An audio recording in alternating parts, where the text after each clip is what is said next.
A Globo News cometeu o grande erro de convidar Pablo Marçal pós-censura para dar entrevistas sobre a sua candidatura. E ele passou esse sabão em cima da Rede Globo, dos seus militantes de esquerda. E eu tenho mais um vídeo dele aqui mostrando, né, explicando na verdade, o porquê que ele se candidatou, qual foi o processo e explicar por que ele se diz o candidato da direita. E eu acho muito importante mostrar aqui para os seguidores do canal que são de São Paulo um pouco dele, porque tem que ajudar o povo lá a decidir. Olha só o que o Pablo Marçal disse aqui. Não baixei minha energia porque cortaram as minhas redes sociais. Um fato interessante, o Cláudio Dantas. Aconteceu que quando eu fui candidato a presidente, com todo respeito, isso não tô querendo ridicularizar aqui a entrevista nem nada, você mesmo me zoou pra caramba, você me destruiu numa entrevista, aquela entrevista que eu fiz com você ainda lá no Antagonista. Você pegou o vídeo meu, me moeu todinho, me destruiu. E mesmo assim eu não baixei a bola. É normal, cara, ninguém acredita nas pessoas quando elas estão começando. No mundo empresarial foi desse jeito, no mundo político foi desse jeito. No mundo espírita também, quando eu seja, as pessoas fizerem isso comigo, nas empresas fizerem isso comigo, na imprensa. Hoje eu vejo o como eu amadureci, o como você amadureceu também. Você sabe o respeito que eu tenho por você. A gente se fala algumas vezes, eu respeito muito todo o seu ponto de vista, mas inclusive você já me ridicularizou. E eu fiquei chateado com isso, eu parei com isso. Cara, ninguém consegue me vencer, vou te falar por quê. Porque eu só dou essa oportunidade pra quem me chamou, que é Deus. Eu não curvo minha cabeça pra nenhuma outra pessoa. Fui ridicularizado em 2022, porque eu sabia que o Bolsonaro ia perder a eleição. Muita gente atrapalhou o Bolsonaro e não tinha ninguém de direita, 10 candidatos do mesmo jeito, ninguém de direita, o Bolsonaro sozinho. Agora aqui em São Paulo, não tinha nenhum candidato de direita, arrancaram o Salles, eu falei, peraí, tem alguma coisa errada. Eu não vou aceitar isso aí não. A Marina, que é de direita e tem meu respeito, inclusive, quem não gosta de mim, eu peço voto claramente. O número da Marina é qual? 30? É o número do novo. Votem na Marina, uma mulher guerreira, tem meu respeito. Faça o favor de olhar para quem é conservador, para quem tem princípio, valor e propósito. Aqui em São Paulo estavam preparando um golpe, só que eu entrei no meio do jogo.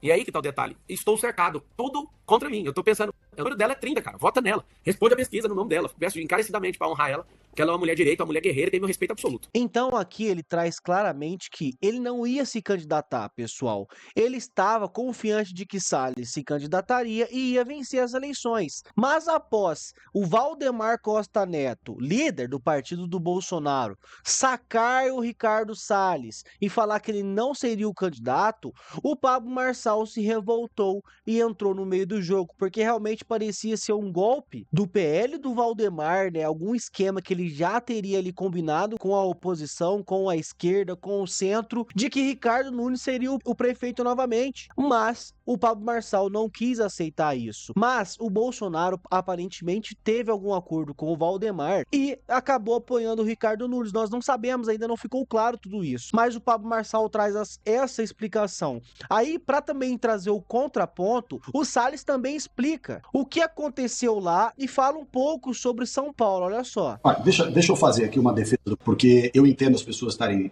bravas por eu não ser candidato, eu mesmo fiquei bravo e fico indignado até hoje, mas não é justo colocar essa conta no colo do Bolsonaro.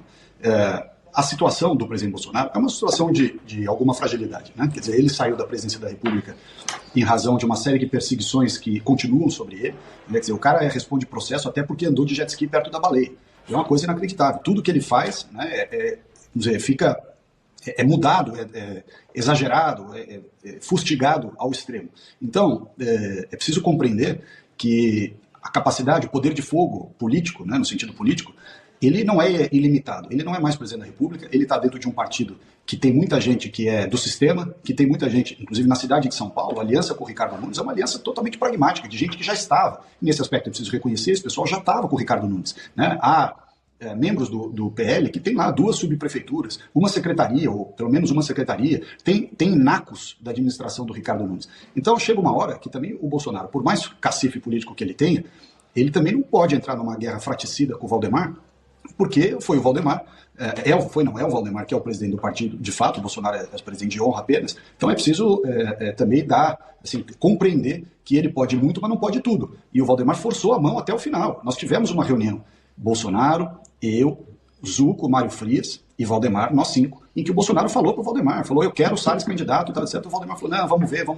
Ou seja, assim, eu entendo as pessoas estarem assim, bravas e tal, mas é preciso ter um pouco mais de noção de que o Bolsonaro pode muito, mas não pode tudo. Ele foi até onde deu, chegou num dado momento que, infelizmente, o Valdemar não arredou o pé, o sistema prevaleceu, né? E aí, paciência, para mover um rompimento, decidiu-se atender aquilo que o Valdemar não abria mão. o Bolsonaro conseguiu indicar o Melo Araújo, que eu repito, é um excelente nome, um cara muito legal, e a vida segue. Então, pessoal, aqui o Ricardo Salles ainda mostra que eles tiveram uma reunião, o Valdemar Costa Neto, o Bolsonaro falou pro Valdemar, eu quero o Ricardo Salles como prefeito de São Paulo. E o Valdemar, claramente que já tinha acordos com o Centrão, com a esquerda, com o sistema de São Paulo, já ficou meio acanhado, olha, Ricardo Salles ali, não sei não, vamos ver. Então, claramente, já tinha um acordo e o Bolsonaro queria sim Ricardo Salles, verdadeiramente de direita, para prefeito de São Paulo.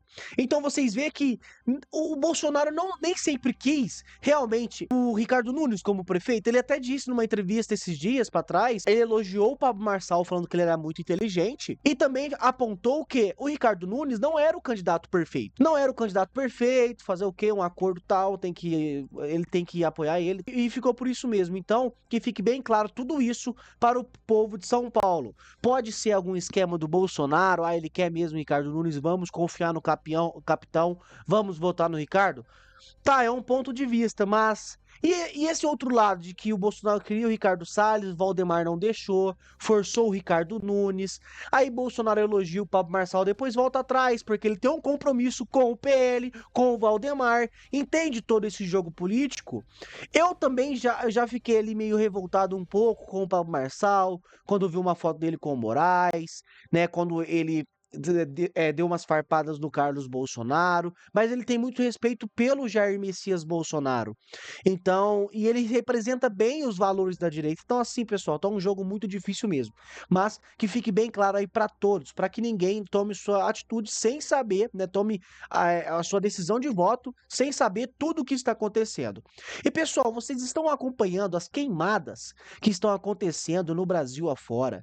É muita queimada, pessoal. Deixa eu ajeitar aqui, ó. Olha só, novos focos de incêndio são detectados no interior de São Paulo, pessoal. Realmente, quando acontecia isso no governo Bolsonaro, e que não é, eu vou mostrar um gráfico aqui, ó, vou até puxar aqui, ó. Quando era na época do Bolsonaro, olha só. Sim, estava ali, isso aqui, ó, cada número desse aqui significa dado de número de queimadas em milhares. Então, na época do Bolsonaro, olha, era 83 o máximo, foi ali para 84 mais ou menos. E na época do Lula já tinha batido muito mais, 130. E agora está em 109 novamente, quase 110. Então, assim, na época do Lula sempre queimou muito. O cuidado que ele tem com o meio ambiente é claramente, assim, muito ruim. Os ministros que ele colocou no meio ambiente são totalmente incompetentes. Então isso sempre aconteceu no governo dele. E claro, tem sim a questão da umidade baixa, o tempo seco, né, o tempo, a mudança climática, isso tudo é verdade. Mas quando era no governo Bolsonaro, nossa, fizeram grandes escândalos. Artistas de esquerda, artistas, né, internacionais fizeram vídeos, músicas atacando o governo Bolsonaro. E hoje, quando acontece no governo Lula, que é muito pior, que está queimando muito mais, como sempre queimou muito mais, não tem esse discurso. E aí a gente vai pegar algumas matérias aqui em que a Globo bate no governo Lula, em que a CNN bate no governo Lula para estampar, né, a incompetência deles e a hipocrisia. Porque quando eles eram oposição, batiam. Mas quando é eles no governo, são os piores de todos. Olha aí a Globo descendo a lenha no governo Lula. Quando a ministra sugere que a maioria dos incêndios de São Paulo à Amazônia, passando por Mato Grosso, passando pelo Centro-Oeste, são criminosos, eu não tenho nenhum motivo para acreditar nela. Evidentemente existem incêndios criminosos, tem gente presa em flagrante por incêndios criminosos. Deve ter bastante incêndio criminoso, mas a afirmação de que a maioria deles são criminosos, o que é diferente de incêndios por falta de cuidado. Quando alguém joga uma ponta de cigarro no mato seco, isso pode dar um incêndio, mas isso não é um incêndio criminoso, é um incêndio negligente. O incêndio criminoso é com a intenção de produzir um incêndio. Quando a ministra fala isso, me parece que ela está se defendendo. E ela precisa se defender, porque esse governo já tem mais de 1 ano e meio. Todos os especialistas alertam há muito tempo para esses incêndios.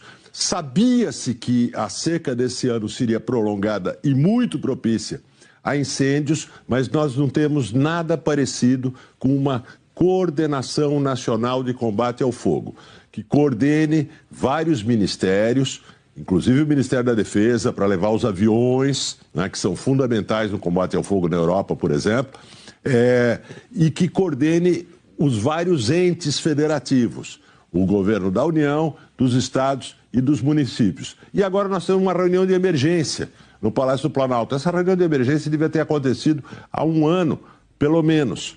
E nós deveríamos e precisaríamos ter um dispositivo nacional de combate a incêndios. Nós não temos isso.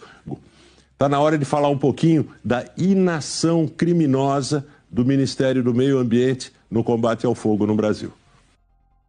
Inação criminosa. A verdade aqui que eles não querem falar é um governo completamente incompetente também no meio ambiente. A gente trouxe aqui diversas informações já de um tanto que esse governo falha e é incompetente em diversas áreas. E agora, mais uma vez, em mais uma área, meio ambiente, o governo falha miseravelmente. Eu vou deixar aqui, ó, estampado na tela. Então, assim, pessoal, quando era na época do Bolsonaro, você ouvia falar nisso todos os dias. Batia no Bolsonaro e realmente estava tendo muito incêndio. Não era para estar acontecendo. Temos que providenciar mais segurança, temos que investir mais nisso. Tanto é que o Bolsonaro conseguiu investir e quando entregou o governo estava baixando. Porque realmente é uma causa que precisa de atenção. Nós precisamos cuidar do meio ambiente. Mas cadê todo esse escândalo no governo Lula? Eles estão tacando a desculpa que é o clima, é a umidade, é as pessoas, é os crimes, mas eles não fazem nada. Agora que vão fazer uma reunião emergencial para controle do fogo, agora, no mês 8 do ano, mais de um ano e meio com eles no controle de tudo, e agora eles vão fazer uma reunião? Que patifaria, né? Vamos ver a CNN também detonando o governo Lula aí. Vai. Não, a minha é uma sensível divergência só com o Daniel, porque, de certa maneira, quando teve o auge das queimadas em 2020, sob o governo Bolsonaro, que de fato, concordo, desestruturou-se ali os órgãos de controle, IBAMA, enfim, houve uma grita muito grande, né, por parte, principalmente da oposição na época, que era o petismo, a ministra Marina Silva hoje. E já faz muito tempo isso. Tanto que hoje, no domingo, por exemplo, quando as queimadas assolavam aqui o interior do estado de São Paulo, o governo Lula, convoca uma coletiva e a culpa é de alguém, que não deles. Parece que nunca é deles. Né? A culpa é dos criminosos, a culpa é do maluquinho lá do PCC, a culpa é do senhor lá de Batatais que foi preso, a culpa nunca é uma culpa, poxa, não planejamos. E o governo não começou em janeiro agora, começou em janeiro do ano passado. Né? Já estamos em um terço do governo, já haveria um tempo para ter um planejamento. Mas em 2020 a culpa era do governo de então, e até concordo que era, né? A culpa sempre é do governo de então, né? O governo de plantão. Agora aqui a gente já estamos no final de agosto, setembro, daqui a pouco é metade do governo. E aí sempre quando explode uma crise como essa, ou agora foi um pouco mais tímido de jogar para as gestões anteriores, né? Bolsonaro, Temer, enfim, os adversários políticos. E agora procurando ali 32 inquéritos, 32 investigações da Polícia Federal para achar os caras que atearam fogo ali com isqueiro, porque a culpa é deles. Não é dos outros, não é deles. É incrível, né? Então aqui a CNN também aponta a mesma coisa. Eles fogem do compromisso que eles têm. O governo, ele é responsável por tudo que está acontecendo no Brasil. Pessoal, pensa, a gente é o país que mais paga imposto no mundo. A gente trabalha metade do ano, 6 meses, para pagar imposto. Aí os outros 6 meses a gente coloca no bolso, certo? Então, pessoal, a gente é praticamente escravo do governo. O Estado, ele tem que tomar conta de tudo. Segurança, educação, saúde, esse controle de queimadas é do governo. Se o Caboquinho tá indo lá todo dia botar fogo em vários pontos do Brasil, o governo tem que ter um plano montado para conter isso, tem que ter. Já faz mais de um terço do tempo do governo que está em ação. Como o repórter ali da CNN disse, né, o jornalista, na verdade, ele falou, não foi nesse janeiro que eles assumiram, foram no janeiro do ano de 2023. Já faz mais de um ano que eles estão aí. Cadê o plano de defesa do governo? Por que que a intensificação das queimadas só aumenta? O governo continua falando que a culpa é da umidade, é do tempo, é do clima, é dos criminosos, mas aí agora, no mês 8 do ano de 2024, eles vão fazer uma reunião emergencial sobre um plano de defesa do meio ambiente? Vocês vê o tanto que esse governo é incompetente? Eles só pensam em dinheiro, em gastar, em gastar, em gastar, em gastar, aumentar os direitos políticos, aumentar imposto, aumentar a taxa, arrecada mais dinheiro, corta mais do povo e cadê esse dinheiro? Ninguém sabe o que está acontecendo com esse governo. É inexplicável o governo Lula 3. Ninguém sabe dizer, olha, nós pagamos imposto para isso e estamos ganhando isso. Não, só estamos perdendo, cada vez as coisas ficando mais caras. Agora, até o ar que você respira quando sai aí na sua casa já é um ar horrível, um ar de queimada, muita fumaça, muita gente tá ficando doente. Isso é uma realidade hoje. Pode perceber, quem mora aqui no sul, por perto de São Paulo, por exemplo, a minha cidade foi uma das cidades que mais, né, sofreu. Estamos do lado de Ribeirão Preto, que foi a cidade que ficou completamente cheia de fumaça. Estamos do lado aqui, uma parte também ficou. O ar está assim, podre. Podre, a verdade é essa. Então, o governo falha mais uma vez. E que fique à mostra, para que todos os patriotas saibam. Por isso que eu peço para você comentar aqui embaixo o que você acha sobre isso, a sua opinião, o seu posicionamento e também compartilhar para mais patriotas e até pessoas esquerdistas, porque precisam escutar a verdade, precisam. Tá bom, eles podem vir aqui, falar que tudo é mentira, tudo fake news, chegar aqui embaixo e comentar e falar que apoia o PT mesmo assim. Mas ele vai estar sabendo o que está acontecendo no Brasil. Nós precisamos alertar o máximo de brasileiros possíveis para que acordem algum dia para esse governo, porque realmente é o governo da destruição. Muito obrigado a todos que assistiram até aqui e até a nossa próxima notícia.